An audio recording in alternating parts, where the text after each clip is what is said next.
I'm Magnus. I'm Rakel. I'm Øystein. And I'm Resty.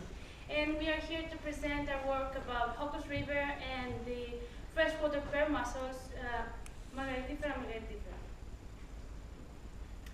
So actually, pearls. They are kind of luxury accessories, maybe, beauty and luxury. In the past, they were used a lot to decorate crowns. Today we use them for jewels like earrings and necklaces. And their high value, actually, this is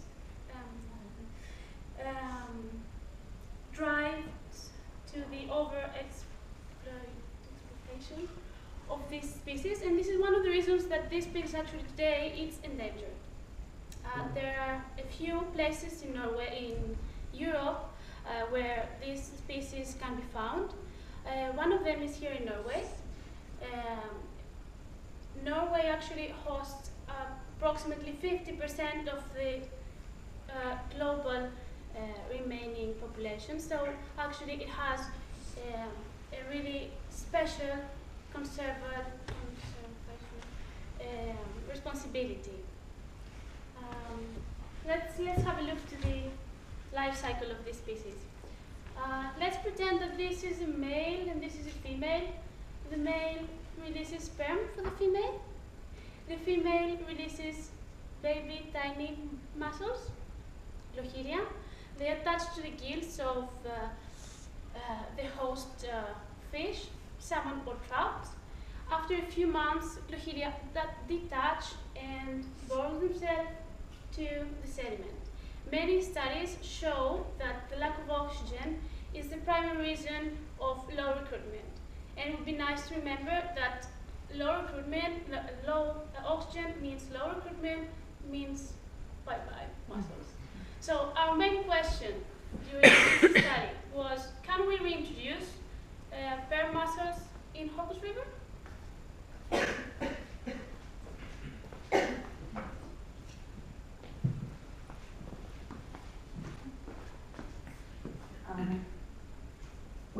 We had 8 sampling sites. Site H was downstream. Site H was downstream and site A was upstream. We took water samples to test for E. coli, phosphorus, biodiversity by heat sampling, temperature and pH, and water flow, and oxygen. The oxygen nodes were put in the river in July 2014, and they look like this. They were ungalvanized. Then in September 2014, we removed them, and this part had rust, and in the sediment it was still the same, meaning there was no oxygen in the sediment. And the rods were put at 2 sites, B and E. Yeah. And I'm going to talk about the results, showing this by the biodiversity, nitrite, oxygen, phosphorus, and E. coli. And we use green as an indicator for good water quality and red for very poor. Just remember that the water flows from A and downstream. So I start on A. Here the water quality is quite good, as you can see by the biodiversity and the phosphorus levels. Further on at site B we had macrorods. In this site there was a maximum depth of oxygen in 5 centimeters in the sediment. And site C is located right beneath site B, so it's pretty the same results there. And then we came downstream from the tributary river, coming from the racing track. And here you can see that the E. coli levels and phosphorus levels is higher, which is not a good thing. And we found some red annelids, it's small red worms, which indicates that the oxygen level is not good, or it is a lack of oxygen. Site E is located beneath a horse training track. And also here we had the map rods. And there was a variety between 0.5 centimeter till 5 centimeters of oxygen in the sediment. And the phosphorus levels and E. coli levels are still high. Further downstream in the river, the condition gets a bit better again, as you can see. And that's why we have concentrated the rest of the study around site E and D. Yeah, and so for the possible contamination sources, there's a lot of human activity going around the river. This is the road which it goes in parallel to the river, which could be a pollution source. You also have a camping site here, which is very much used during the summer. You have a small agricultural field and a lot of industrial development going on here, as well as the training track for the horse, which runs in parallel here, and also a racing track. When you looked at the results, you could see that both nutrients, nitrogen and phosphorus, showed an increase in these sites. This also coincided with an increase in E. coli, which indicate that the pollution sources might be this horse activity. Increased nutrient sources such as nitrogen and phosphorus can lead to eutrophication by microbes using up the oxygen in the sediment. As well as fine particle sediment we found in these sites. This leads to oxygen not being able to penetrate into the sediment, and both of these things leads to a lack of oxygen, which is the primary reason for the lack of recruitment.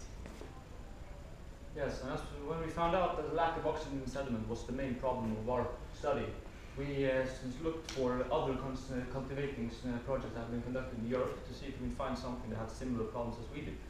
And what we found is that most of the project has a major issue with lack of oxygen in sediment and sedimentation.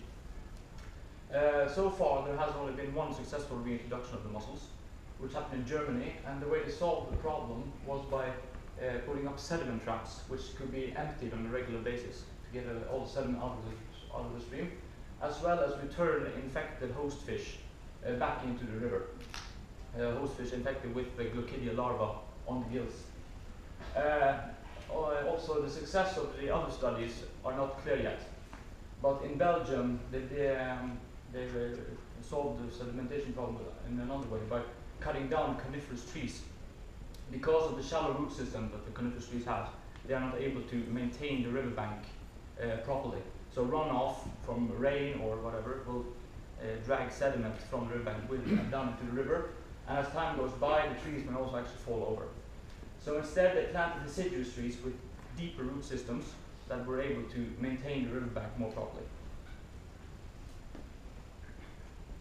So, what should we do?